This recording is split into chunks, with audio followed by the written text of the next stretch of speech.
What I'm about to share with you is something that we as a family have gone through for the past 6 years.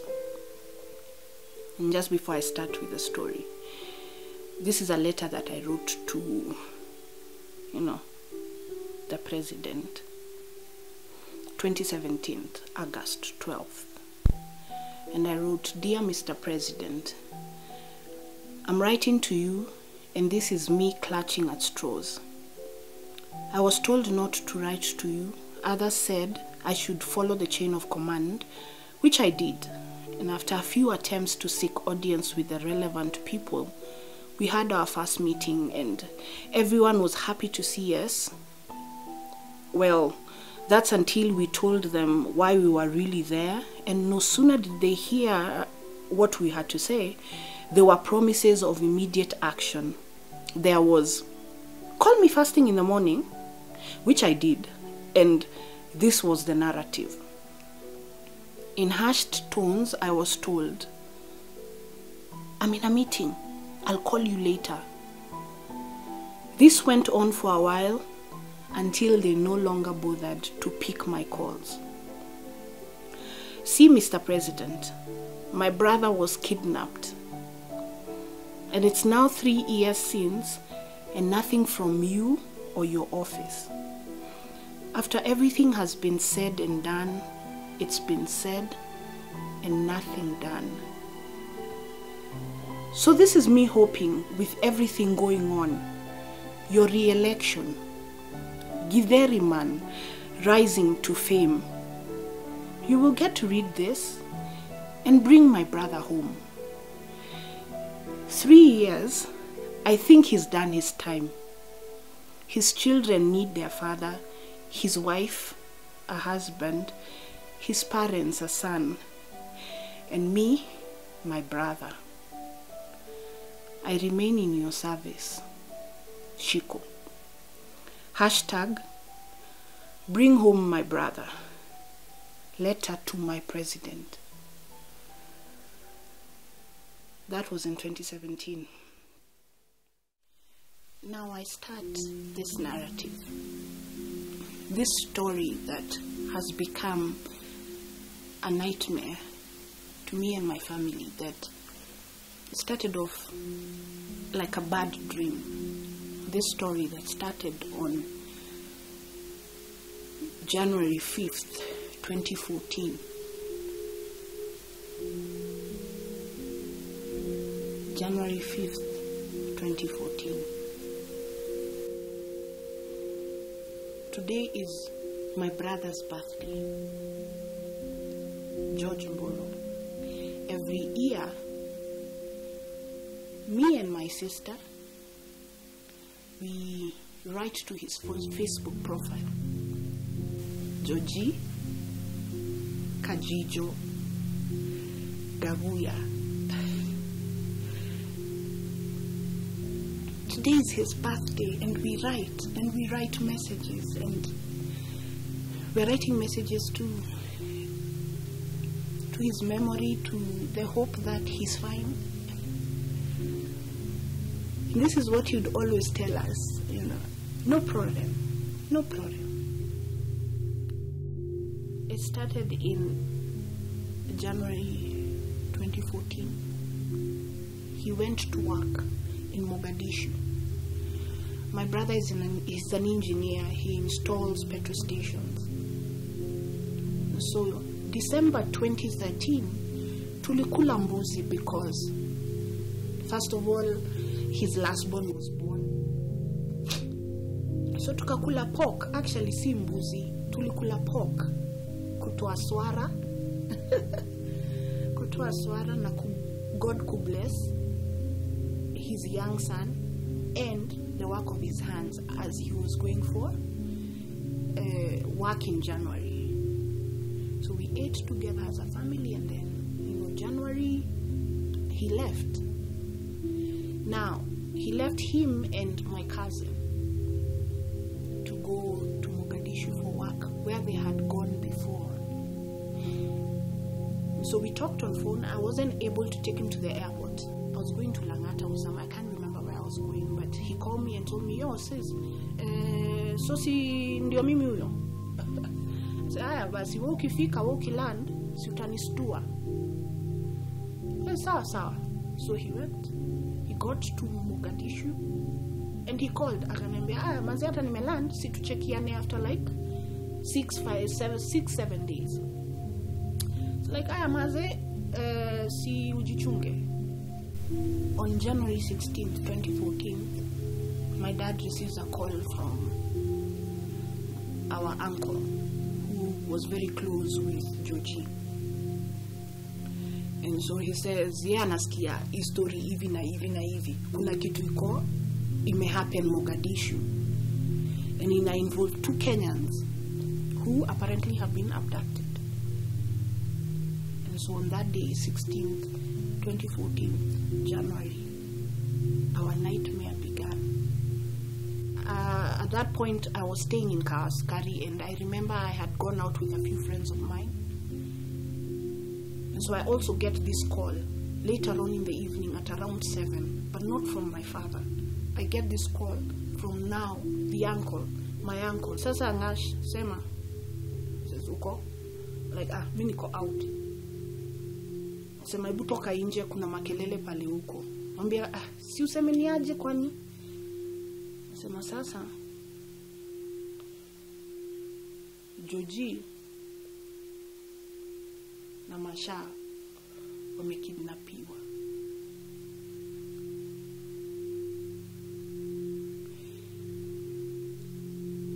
Asimati sasa Georgie na Masha wamekidnapiwa, na hiyo story hata iko kwa internet. So at that point mimi hata sisikini anasema mimi kuscream na scream, nimekata simu, wale watu tuko nao washeke, tuko na washeke na mama Pendo. Washeke comes outside and she's asking kwani what's wrong, and I'm like mimi nimeambiwa Kajijo amekidnapiwa. Sasa ati Georgie amekidnapiwa wapi? Mogadishu, kwani alienda siku gani? And there's all these questions, and then I'm like, who do I even call? What do I do? So I just call my father and I'm like, daddy ni nini? She said Georgie amekidnapiwa. And I can't really remember the remaining part of that evening. But the following morning I came home. And so now the journey began. Remember, no one prepares you for this. You don't know what to do. You don't know who to call. It's only what we have seen in the movies or, read in books. And so now we start looking for a way to now go to the embassy, Ministry of Foreign Affairs, Home Affairs, and everywhere we went, we of course wrote the statements, DCI, all these people. There's no office we haven't been to. We were told 2 things from the government. This is what we were told: that the government doesn't negotiate with terrorists. That's fine. I watched Captain Phillips over and over again. And yes, the government does not negotiate with terrorists, but you do everything you can to bring back your citizen. My brother and cousin are Kenyan citizens. The second thing we were told is to keep quiet about this.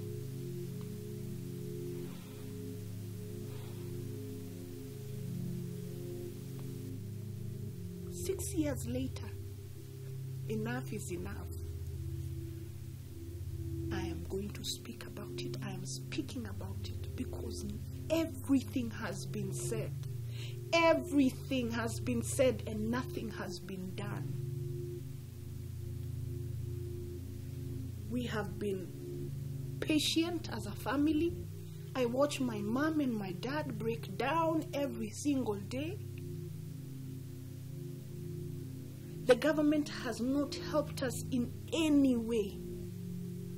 Counseling, nothing. My brother's children, I told you, he In 2013, December, we were celebrating the birth of his last-born son. Now, he's a young man going to class 1.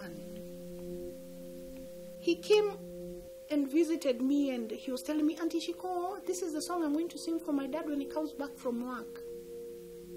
Because he knows the father. He doesn't even know the father.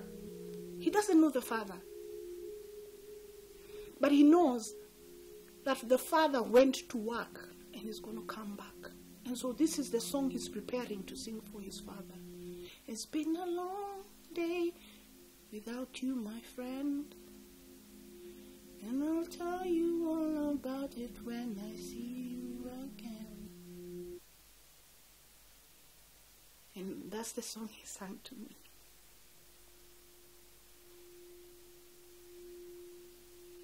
I'm not here to complain.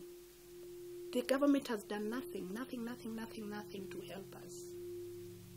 To assure us that he is well, to assure us that they are well, to help us. My father is looking after the family and my mother-in-law as well, you know. But they are old. My parents are old. And now it's just me and my sister. The government has done nothing to help us. No counseling, no paying for school fees, no food, not even a visit. 2017, Githeriman. These are the issues. These are the things that we are choosing to put out there, whereas there are so many Kenyans in Mogadishu abducted, going to work, to look for work, the right way to go and work. You know, we've been to all these offices and we are just going and we are spending time just talking. And this time I went with my father. And said, let me go, let's go. I had said I'm not going to ever go for these meetings. So we went and we were talking to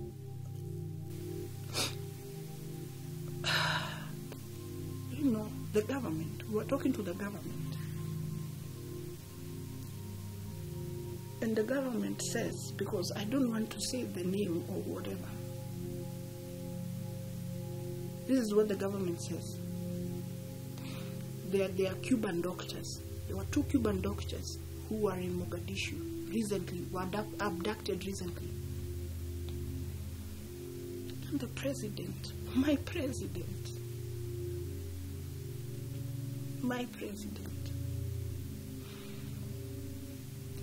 I've elected you how many times? 3 times. Yeah? My president went to Cuba.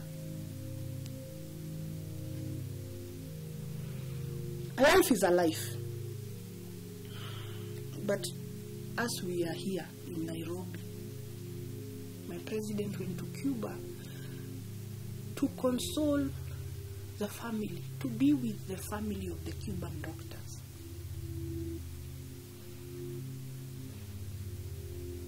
What are we doing? What are we doing?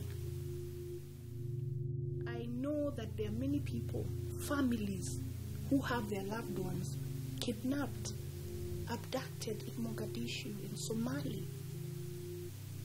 And whereas the ransom that they are asking for, even if we were to sell everything we have, kidney, lungs, liver, sell everything that we own, we would not be able to raise even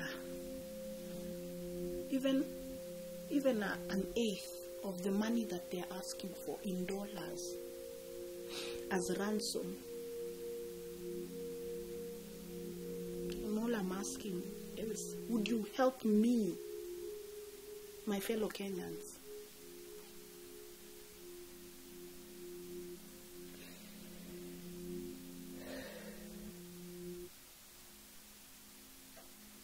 Would you help me? Would you help me bring my brother back home?